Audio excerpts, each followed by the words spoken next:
All right. Good, Andrew.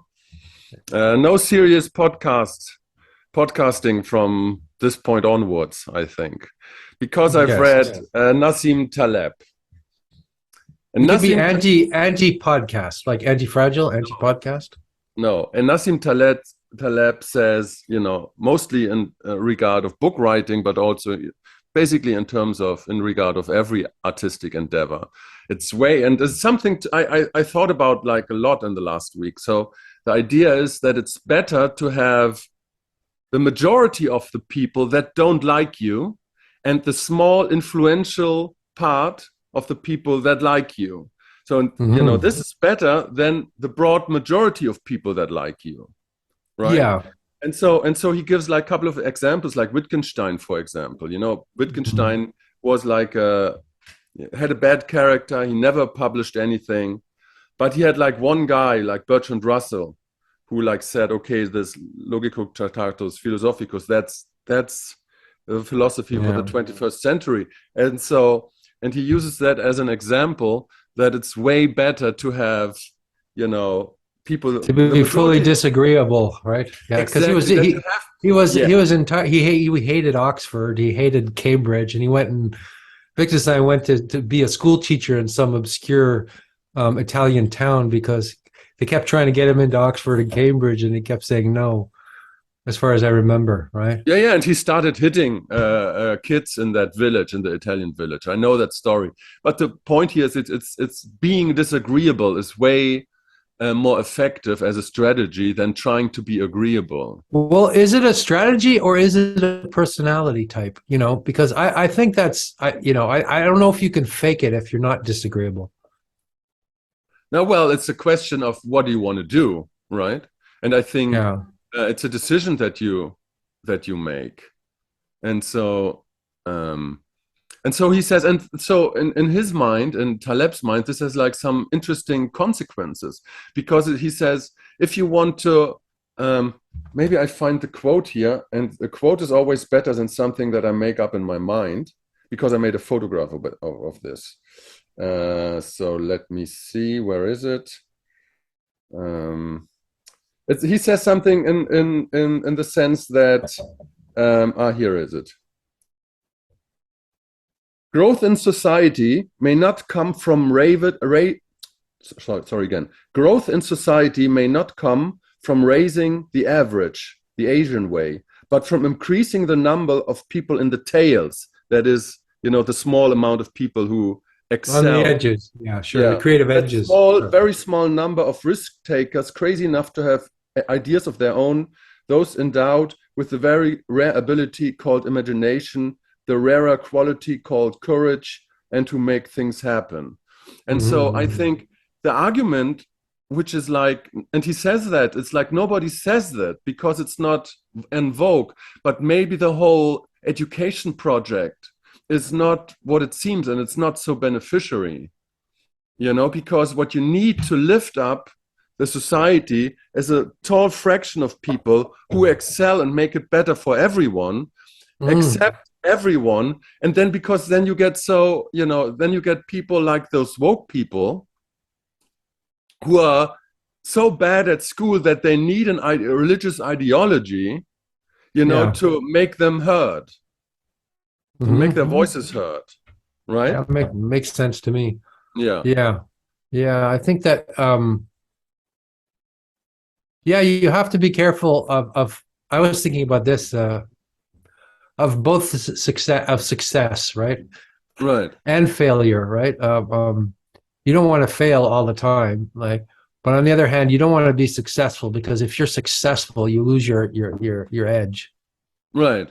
Almost always, right? Yeah. I mean, if you're successful in a banal, ordinary sense, like you get everything then you lose your edge. Right. You can see that happen to people because then you become beholden to all these people. So you can't be an independent spirit or independent thinker because you're beholden to the mob. Yeah. So you have to fight against the mob all the time. I think that's what Taleb does. He just kind of offends people all the time, and then Yeah. and then people and then and then some people understand or you know, actually a lot of people are like, you know, get turned on by his ideas. Right. Exactly. And then he pushes away all of the sycophants that would want to act like him, or you know, he pushes away sycophants. Yeah. Yeah. Well, I was thinking about this in terms of some of the projects we're doing, and a kind of vocabulary develops. You know, whether it's about Hegel or Bard or there's a vocabulary that people start to use, which is creative and interesting, but then the younger people are repeating these things all the time. The younger guys are they tend to repeat things because when you're young, you need a tribe, Right. and you need to learn through other people because you haven't fully developed your individual way of expressing yourself yet. Yeah. So there's a lot of young guys, and it's fine. They're copying each other, repeating things, and learning from the concepts of the older guys. Right. Uh-huh. But when you get past a certain age, maybe 40 or something, you can't be mimetic all the time anymore. You have to at least have you have to be kind of crabby and disagreeable and have your own area carved out, where you don't repeat cliches, because the older you get, the more eccentric and bizarre and unique you become, Right. or else you're just, you know, you just lose your edge. Yeah, But or you are like somebody like Nietzsche. like you can't be a Nassim character until you're, you know, over 40 or 50, or I think. I think you can be like somebody like Nietzsche, who was like a complete contrarian, like Yeah. from the beginning, you know. But he was like, Oh he's yes. like and he was like a good example because nobody read his books, right? And so he was so contrarian and so against it, against the culture, against religion, and so Yeah. and from the very get go, basically. And so then afterwards, you know, after his sister became basically his spokesperson and, you know, Hmm. took care of his literary work. Yeah, but Um, he died, didn't he? He didn't make it. yeah, well, I mean, what I mean is that he was like a burning comet of a creative energy that self-destructed. Um, because he was a poet. I think you can be a poet when you're 16, but you can't be a but the, you know, I don't know how to say that. Like the poetic thinker doesn't is anticipating things of the future. He's kind of a prophet, like Nietzsche. yeah, Uh-huh. But he doesn't get to be in the future, except in it's his works. it's a very Except in his complicated works. issue. Hmm. So he doesn't. So he's the what Marie von Franz was called the paraterist, the golden person, right? Who dies young, and then gives something to the future generations. But I don't think that I don't. But what I'm saying is, I think that that his work is eternally incomplete, you know, and then other people complete it. Like Nietzsche's work is incomplete. It's like eternally incomplete because he only made it to what? How old was he when he died? I think he fell into darkness when he was like something like 35, could that be? And then he lived in darkness for another 8 to 10 years. So I think Yeah, he right. died. Mhm. Yeah. You mean he lost his eyesight and then he went mad, right?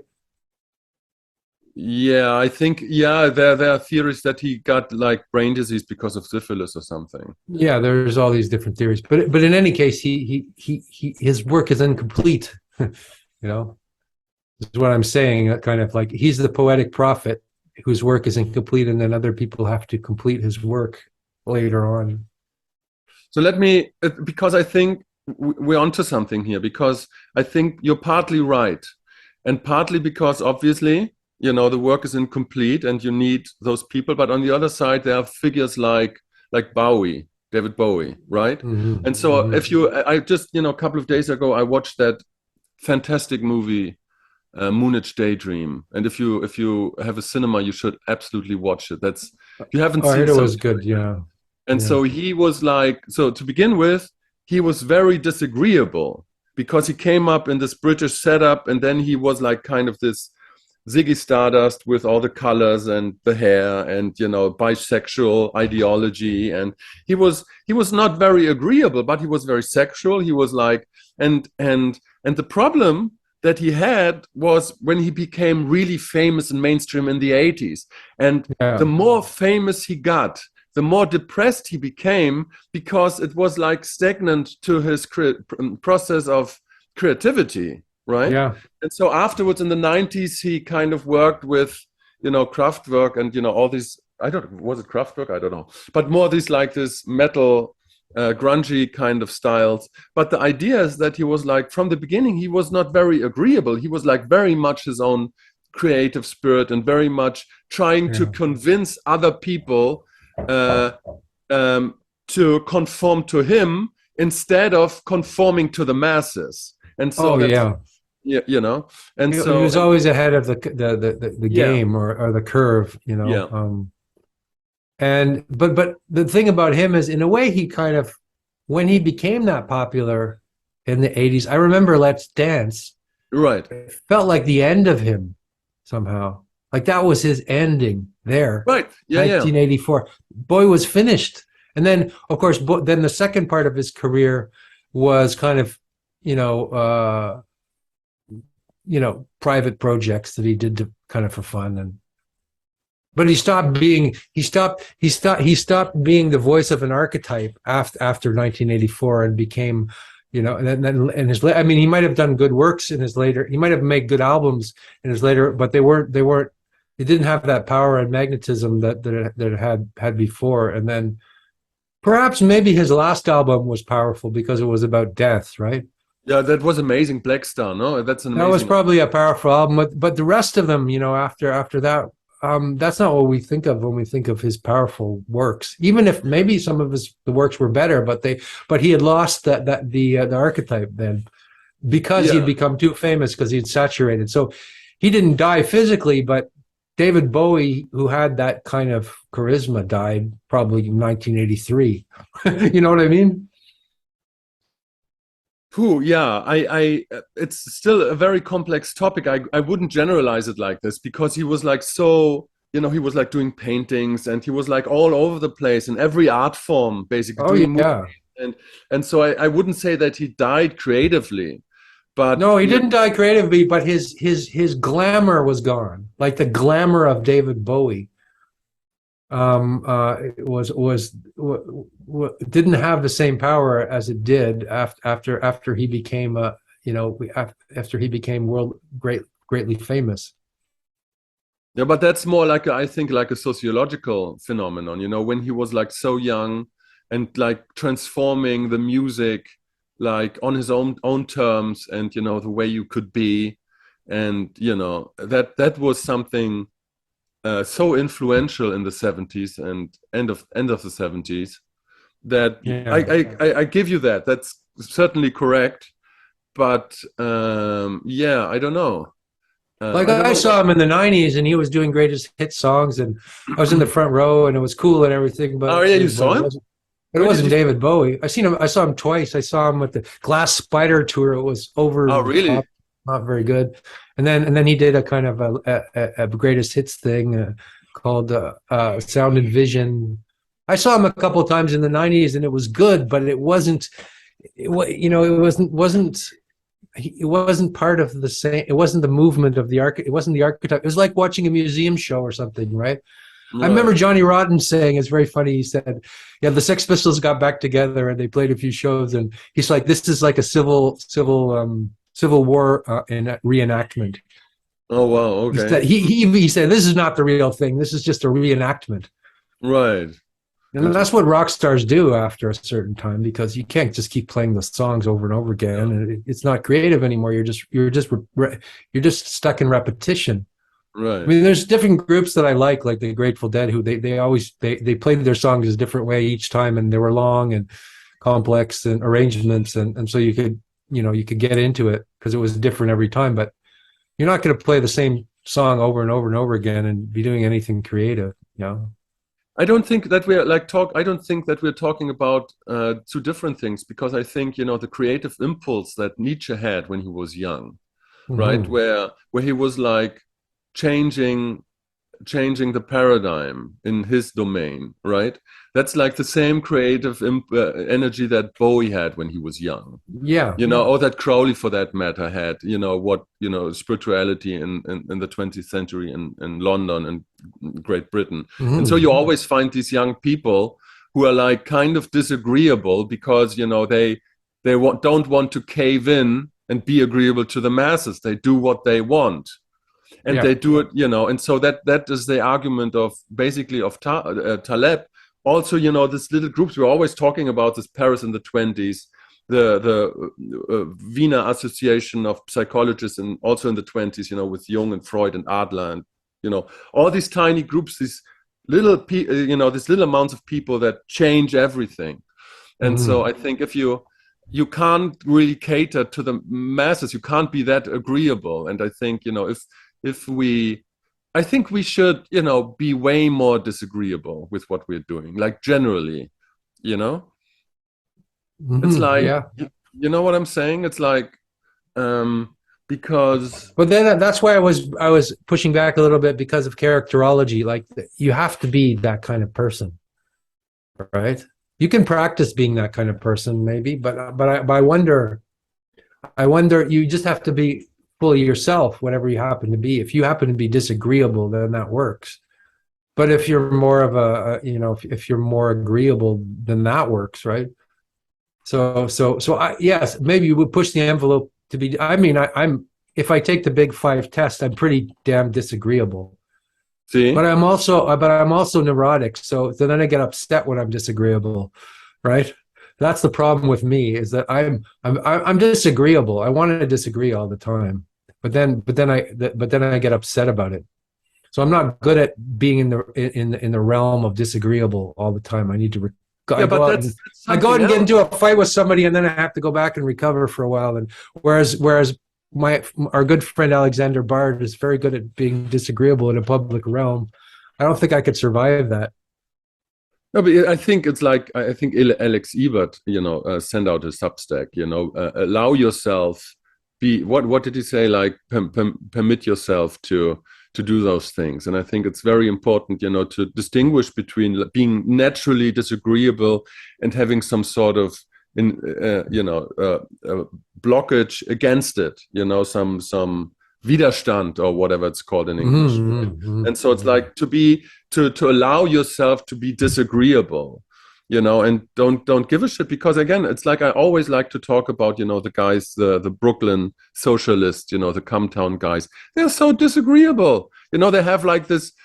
I wanted to send you this bit that they made. So I told you they have like the setup where they want to create a new show, and one of the guys disguised himself as a Chinaman.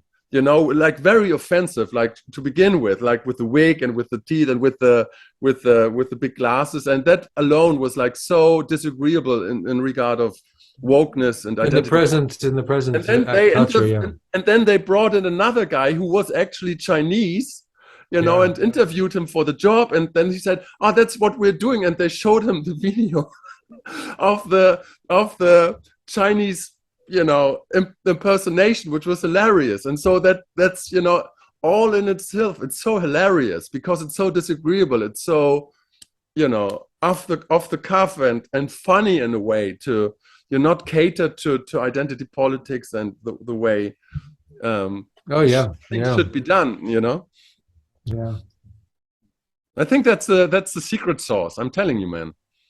Being disagreeable is a secret Yeah, sauce. completely. Well, We should go full disagreeable. fully disagreeable. Yeah. I think I'm already disagreeable though, Tom. I don't think I need to be more disagreeable than I am.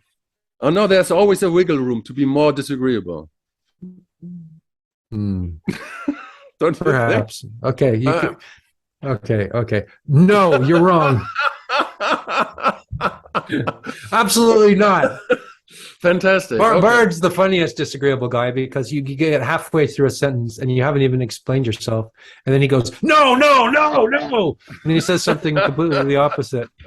Yeah, what that's you true. said, and you haven't even begun to, elaborate on your idea. Yeah, that's true. That's a great. That's why he's a good guy to be around because he just indiscriminately shoots down everything that he doesn't like. And Yeah, Taleb's but the same. And yeah, people like that are comfortable, super comfortable with being disagreeable. They love it. Are you? well, the interesting thing with Taleb is that he is disagreeable, chaotic in a kind of way because he doesn't catch the people that he's putting down. Whereas Bart has this eerie quality to mix it with a kind of humor, and so you never felt left alone when Bart is putting you down in a kind of way because Because he's he so charms the pants off of you and yeah, flatters yeah, you and at so the same he's so time. supportive in a kind of way, Yeah, but it's he's like supportive. Yes, yes, exactly. so Yeah. and so he has like this eerie it's a eerie quality like you seldom see that with people, and I don't know, I just see that when I look at the Twitter game of Taleb, that he's like very disagreeable, and then I see the videos of him which are kind of weird because it seems to me that he doesn't know in the videos and the live interviews if he should be disagreeable or if he should be agreeable, and then he's like kind of weird, and Yeah, has this yeah, yeah. Well, he but doesn't his have any. He doesn't have much. He doesn't have any charm the way Bard does. He's utterly. He's totally disagreeable, but he's totally without charisma or charm. This yeah, guy but his books are on the better screen, on written. the screen, he's like that. Yeah, but On his Twitter books are he's better good written. because he's on Twitter. You're the medium of Twitter is that the asshole wins, right? Right.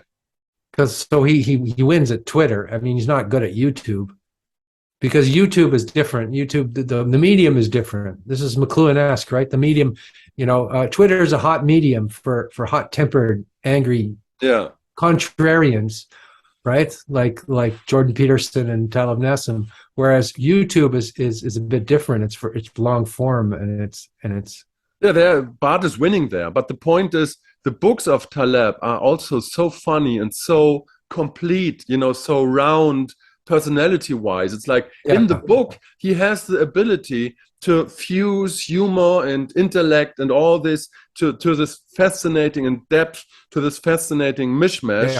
yeah. Whereas Bart's book, Digital Libido is a good book, like from the way it's written. But the other one, they're kind of dense and they're not so accessible. Well, they're And not trying to be accessible. Yeah, I you guess know I what guess I mean they're more. I mean, I think Bard's a very good essayist. Yeah, And I think that Talim Nessim is a good pop culture writer. right. He brings a lot of things. He brings a lot of rich.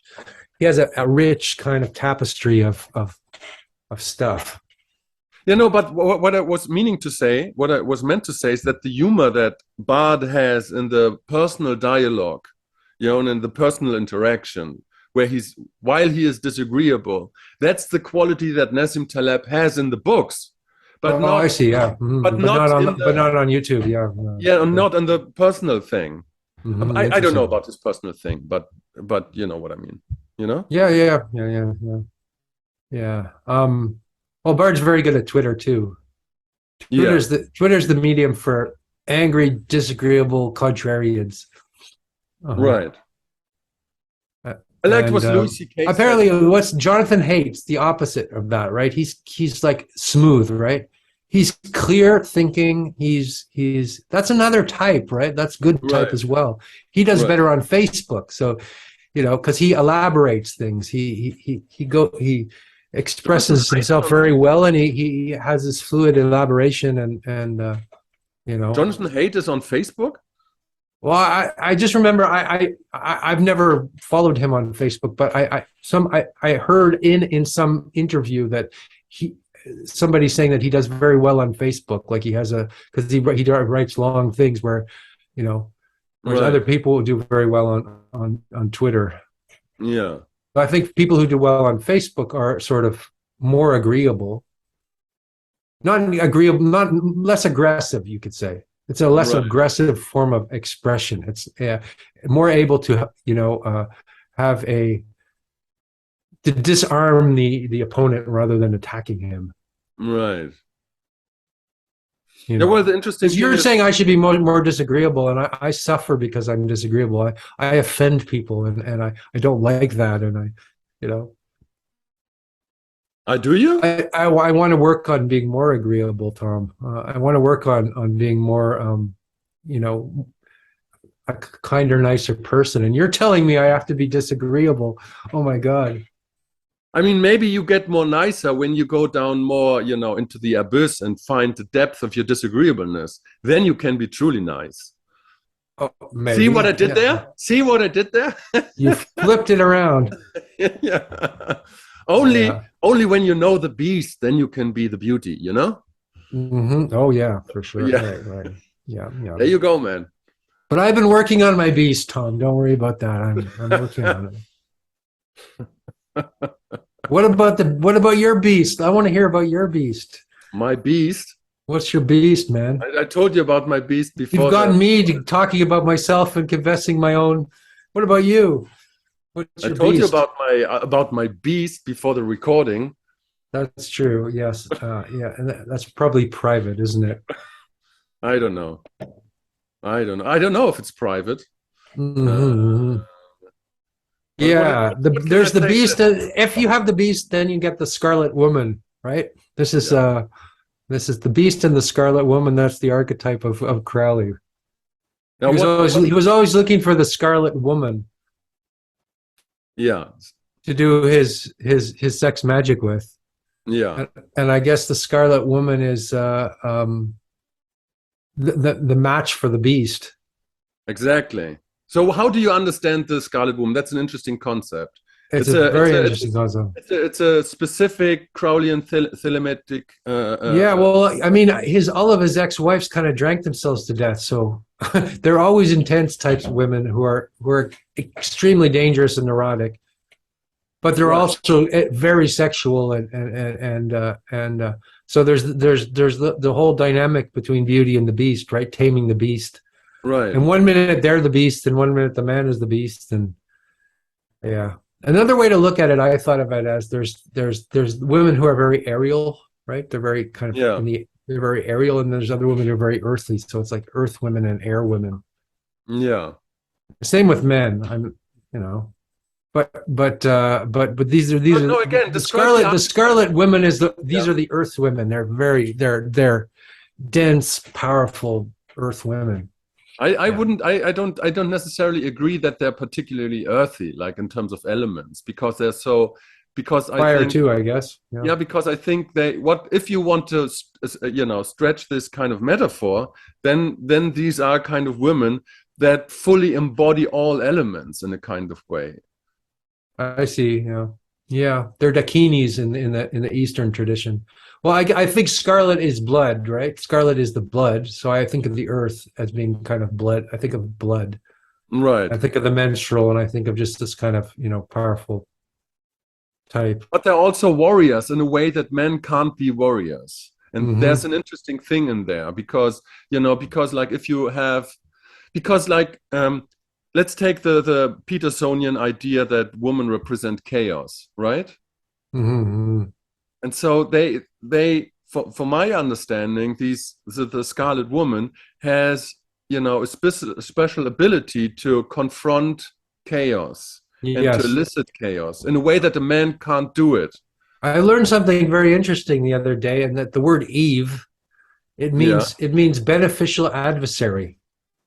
right. So I think that's the Scarlet Woman she's an adversary, but she's also a beneficial adversary if she doesn't, destroy you, right? If she doesn't, if you're not like Kelly has this necklace with all the skulls of different men, this necklace of skulls and they're all severed heads, right? So Right. she can destroy you, but if she doesn't destroy you, she's a beneficial adversary. Yeah, what I don't like with this metaphor is that you know that adversary is something that relates to somebody else because I think what's interesting about the Scarlet Woman is that she has this ability to plow ahead and to be something that you as a man have to contend with, you know, because if But, she has a vision, mhm. then she does it not in a reactory way because you did something, but because she had a vision. and so you become a kind of the, I think the ability of the Scarlet Woman is But to that lead. is that is the adversarial. It doesn't flatter your ego, and it goes its own way, and somehow it says to you, you have to kind of stand up. Right, You have to man up a bit, right? right. It tells you that because I'm not going to follow you around. I'm not going to be your um, domestic. Does that make sense? Completely, Well, and I must confess that I haven't really figured it out, because that's such a rare quality in women. But when you encounter a woman like that, you see it. Yeah, mhm, there's like a mhm. complete. Let's phrase it like this: there's a complete and Just give me yeah, half a second, Tom. I'm yeah, sorry. Door yeah. open.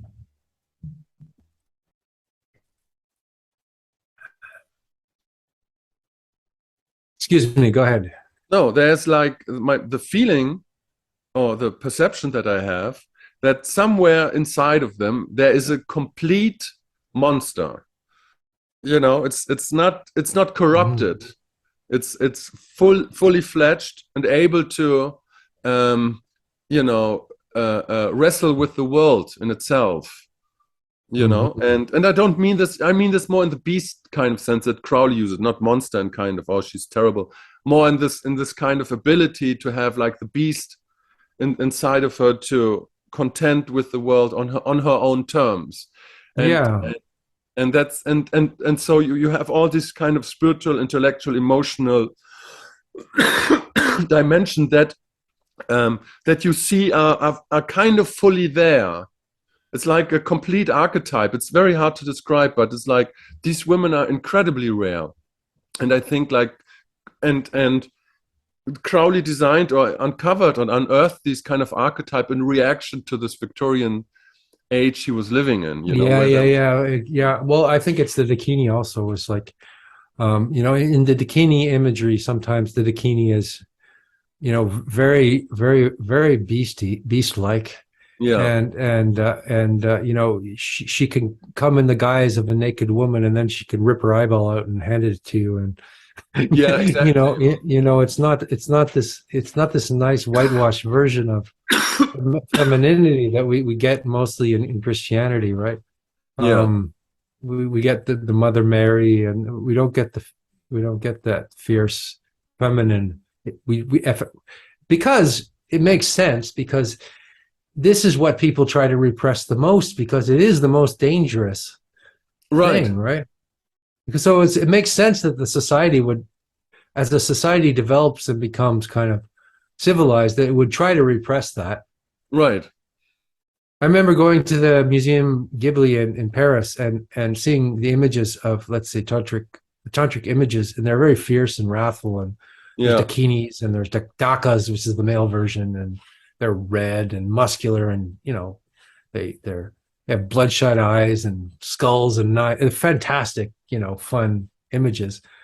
And then somewhere around the 12th century, when the Muslim and Christian invasion came in, they were all gone, and you just had nice bodhisattvas who were Yeah. pure, in the Buddhist tradition, and Mother Mary and the Virgin, and so everything became. They tried to you always try to purify that element of the culture, but it always comes back. Crowley will come to you after Victorian age to bring back Right. the red scarlet beastly woman, right? Because Right. you can't repress that. I think that's one of his most important revelations, I think, because it's not, and I think there's a very, very important distinction, because these are not narcissistic women. Those are not No. women. They are driven by thymus, by tumors. By Hmm. the holy. You want. How do you express it? Like the holy wrath Oh of. yeah. And so they're not driven by narcissism. They're driven by that holy wrath, that thymus, that urge, that will to Yes. act. And the holy wrath is the opposite of narcissism. It's anti-narcissism. It destroys narcissism, right? Yeah. It ruthlessly destroys narcissism. Right.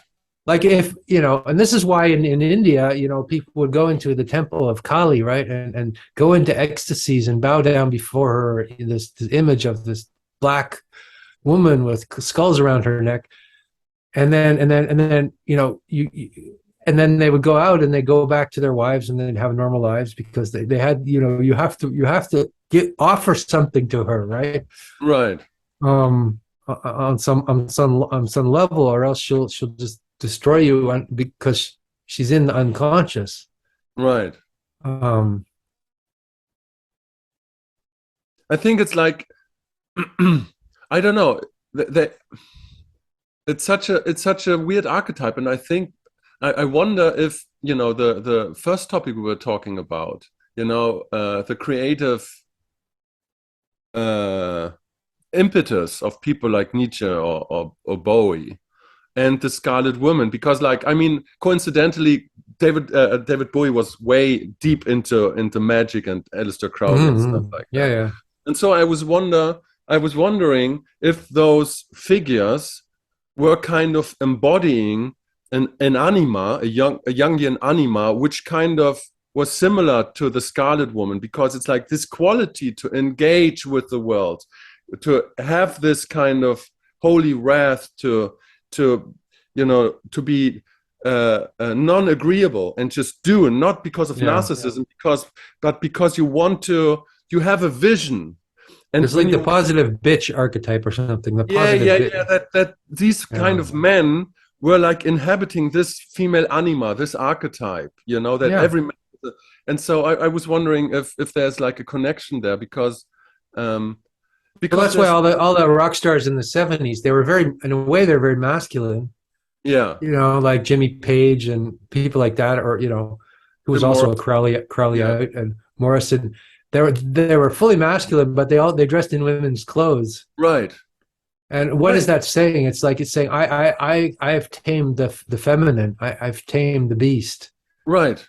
I'm taming the beast here. Not tamed. You can't tame the Scarlet Woman, but integrate. No, not tame. I'm wearing the. Not fully taming. Yeah, you're right. There's something else there, But I can inhabit. I can look her in the. I can. I mean, it's also why these people got destroyed by drugs and everything else, right? A lot of the time, because they couldn't really handle that. The Scarlet Woman, right? Right. Okay. So you told me that you worked a little bit with the tarot and with Kabbalah and astrology and stuff like that, right? A little bit, yeah. I'm a dabbler. Yeah, don't matter. So, but have you seen the tarot card of the Crowley tarot? Which is called Lust. Have you seen that image? It does. I know the other ones better. I know the Rider. I know the Rider deck. What's it called? The Rider deck and the Marseille deck better, because I just read this big fat book about the Marseille deck. So I haven't. But I've been sort of. I don't know Crowleyan system. I've dabbled into it a little bit, but I don't know it that well, so I don't know that image. Okay, so if you have that specific card, the specific archetype, of lust. And so you have like this red fiery setup in the background, and then you have the beast, which is kind of lionish, like dragonish kind of beast, and then on top of the beast, because in traditional depictions, there's a woman standing next to a lion with the hands opening or closing right. That's the strength card with the woman and the lion. Crowley, it's lust. That's important. Crowley, it's lust. Interesting.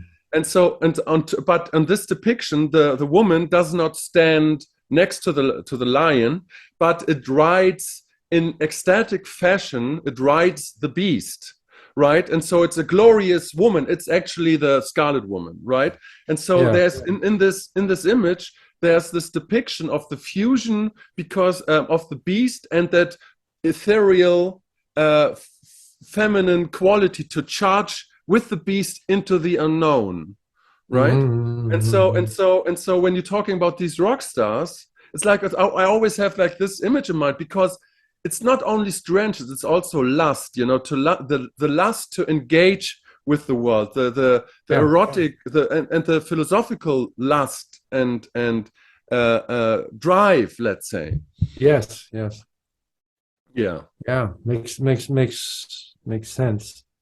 And yeah, I mean, I think again, this is Crowley uses Western iconography, and all of that. You know, I can match in my studies of Eastern tantric. There's always you know, somebody's always riding a beast. It's the most primordial image, you know, in the tantric tradition. You know, wearing a Right. lion's skin or something like that. They're riding a Yeah. beast, or always. I mean, it's basic tantric imagery. And basic tantric imagery is always about the masculine and feminine in some way. I mean, that's Yeah. just the most primordial thing. And Right. it's not a and it's not a nice yin yang kind of imagery, right? It's not like a harmonious kind of imagery. It's an imagery of with the lust and the anger and the fury, and all of that is used in the tantric tradition. But it's different than paganism, right? Because the paganism is unconscious. This is bringing consciousness into those primordial drives, I guess. Right. And that's when it becomes, you know, proper religious ritual, is when the conscious, when you're doing these things consciously. Yeah. And you're not just swallowed up by barbarism, you know. I always love that. You know, I always, you know, if I look at, you know, contemporary women, you know, you know, I always like to distinguish, you know, between, you know, the women who are driven by, you know, tradition or career or whatever, and then you have like the postmodern narcissistic women with their Instagram and whatnot, and you know, when they, you know, and then every once in a while, and more seldom than not, you encounter women with these kinds of weird qualities. You know, they're like strange animals, and you know what I'm saying. And I so, definitely know what you're saying. I and think I've met so, a couple of them in yeah, my yeah, life, sure. You and always, there's one woman I met, and she, you know, I met a lot of men who are promiscuous, right? For right, example, a lot of promiscuous men who've had many partners, but I hardly met a lot of very promiscuous women. And there's one woman I know. She died very young. She was extremely promiscuous with everybody, but also she wasn't promiscuous in this kind of desperate way. She was on top of the whole. It was amazing. I've never right, seen that. I really respected her. right. She was. It's a rare thing to meet a woman who's fully promiscuous, but also unashamedly promiscuous. Like, Yeah, wow, that's incredible. exactly. Mm. I mean, we don't respect women like that usually, with this morality of Christian culture, and you know, that's why I kind of like, we don't respect women like that. Yeah, well, I mean, We slut shame them, or you know, that's the word, right? But there is also this kind of another kind of uncontrolled sexuality, that's different. That's what I'm talking about. This was something different than that. It wasn't just yeah, a banal nymphomania. It was something powerful. Like I felt that she embodied this archetype that you're talking about. She was somewhat of a dakini. you know, We it's call it like, dakini. Like in the Eastern culture, the dakini is a very important figure, and she is exactly that. She's this bizarre type of woman that challenges you in some interesting right, way. She's not your wife, or you know, even your lover. She's something else.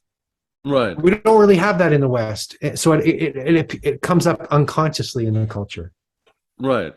I I think think. what I like is the spiritual dimension of what you're saying, because like I always, you know, it's like in our culture, you know, the talk is about, you know, meek and weak men and how men have to live up to whatever. And, you know, men are Yeah, kind of problematized. But the thing is, you know, uh, women, it's like they're the same, but we don't look at women the way, you know, in this way that, okay, there is actually an ideal of how a woman could be, right? And so it's like, no, the majority of women are narcissists, and are not or careerist or whatever, so you have to look for this rare kind of, I don't want to say predator, but Scarlet woman who is like has the ability to integrate all of this, and I think we have to communicate more that also for women there is an ideal to strive for. Because I think, like what you're saying, I think there are lots of women, especially in Berlin, who are like very promiscuous. I think, but it's not what we're talking about. No, it's not what we're talking about. No, it's something else. Yes. And what you said, is very interesting. Because, Jordan Peterson talks about the beauty and the beast. That's the feminine myths, right?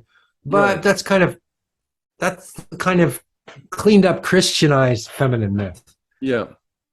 Because it's the woman's the beast. In this what we're talking about here. Yeah. Right. Maybe the guy's the beauty. I don't know. Like there's a flip. I think it's integrated. In the inner tantras, there's a flip. Right. Even in the inner tantras, the masculine is a lunar, right? And we used to talk about the feminine being lunar, right? Because of the periods but in the inner tantra, the masculine is the reflective quality, the lunar quality. It's the white drop, and the feminine is the solar. The feminine is this all encompassing, blinding kind of furious light, whereas the masculine is reflecting the moon that reflects that. Right. So anyway, I think that, and also the hero myth is kind of lame too, in some ways, because it's just the masculine going out to fight the dragon. But that's the outer, and there's also an inner thing where the masculine, maybe the dragon is the Scarlet Woman on some level, or maybe. No, I think what we said about I haven't fully, but just the beauty and the beast mythology. It's always making the women the beauty and the man the beast. Yeah, that's true. You're not seeing the beastly aspect of the woman. That's what I wanted to say, I think. No, I completely agree. And I think that's beautiful that you say that it's Christianized, because as we said about the rock stars, we have, the men have like this wild anima that they have to, integrate. And the women also have to integrate that. And so it's way more than just beauty and beast. I think the women have to integrate the animus, right? Yeah, I think the interesting thing is that that real beauty does not come from Instagram filters or fitness or plucking your eyebrows or having a good figure or whatever. Real beauty comes from integrating the beast and integrating chaos and integrating order and all of this, and integrating and finding your way of being in the world and being with chaos. And if you find your personal relationship to the universe, then you are beautiful. Yeah. And that's what I'm talking about. And you see that instantly with people, And that's a more, let's say, I was thinking about feminism, and I think, okay, that's where you should go in feminism, right? Not all this political stuff. Right. Because then you're just competing in a male realm and looking ridiculous, like, which sounds very sexist to say that, but I don't know how to say that. I think the feminine beast is something that needs to be, that would be discovering that would be real feminism. Yeah, I think feminism was colonized by the patriarchy. Let's say it like this. Exactly. Yes. So it becomes a mimicry of the patriarchy instead of becoming full-on matriarchy, which would be real feminine empowerment. Yeah, that's what it is. Yeah. And so that's why figures like, I mean, did you ever notice there are movies about anybody? There's no movie about Aleister Crowley, and I always wondered, why is that? Because it's as a life story and what he kind of unearthed, that is so interesting. Like even like in terms of, because you could easily make a movie about this Scarlet Woman archetype and Yeah. create a new vision and ideal for women, right? Yeah. Like true empowerment, not this narcissistic feministic crap. But it isn't done, and so there's like still a pushback of society and of females not to go all the way, you Yeah, know, yeah. make Well, men. not to go fully towards the tantric tradition Yeah, because we want to remain within Christianity because Christianity is a little bit safer, right? You as know, if the woman needs the yeah, approval of the male, yeah. you know, but not, it's like, no, we're going full Scarlet Woman now, you know. You know Yeah. what I'm Well, I don't saying? know. I wonder. I just wonder. I don't think the culture is ready for that, and I wonder if we'll ever be ready for that. Like, I wonder if that will always be sort of like you say, it would be these schools, secret schools, rather than of esoteric practices. I mean, the only reason they're hidden is because they're dangerous, right? They're Right. esoteric, not because the truth is not what they call an open secret. It's there, but it's hidden because it's dangerous. So it's dangerous for the exoteric culture. So the exoteric culture, it's better if it would be, Jordan Petersonian type of Christianity, you know. There's something very interesting. Let me interject here because I think that's very interesting what you're saying, because I don't know if you have read the book of Crowley, the Liber Alvelegis, by now. But the point is, he writes Parts of it. about Yeah. that you don't. He says in the book something like that you don't find the Scarlet Woman in hidden in monasteries or like hidden in secret cults or whatever, but Oh, you find them hidden in victorious armies, like in the public, but hidden within there. yeah, yeah, yeah, yeah, yeah, yeah, Yeah, yeah. so they're not Sure. they're in and from the world. They're not recluse. They're not reclusive.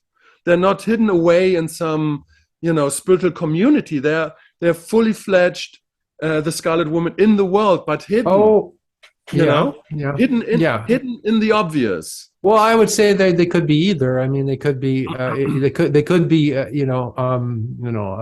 know a woman who spent 20 years in retreat, that and is now a master of Cuban percussion, Right, a wild artist.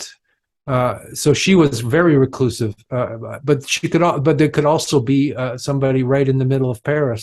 Gurdjieff wrote his book in the middle of Paris in the noisiest cafe. So it could be either. I right. don't. I think it could be. It it could be. It could be the most. It could be a diplomat. Or it could be a wild forest person. Right. That's what I Yeah, would but I say. think, I think the argument was that he was saying, if you look at the traditions and the Christian traditions, you would expect, to find these people in monasteries and all Mhm. the spiritual places. But he was like kind of making the argument that no, that within the new age or whatever he called it, you find them in the victorious armies in the world. You're not Yeah. military armies, but the successful movements in art and whatever, like right there. And that Yeah. what you're saying, I, that the woman was like beginning. Yeah, go ahead. well, maybe the feminine has a high density, so it would be more likely to be in the most high density places. Right, Because and men tend to like going off into the wilderness by themselves. right, There's a tendency of men to want to go far off into the wilderness. I mean, in tribal societies, probably safer for men to go off and women is it's in the most dense social places that yeah. yeah, you might find somebody like that. So yeah, yeah, yeah, yeah. That makes sense. I think we Yeah, got it, Andrew. yeah, that was a great conversation.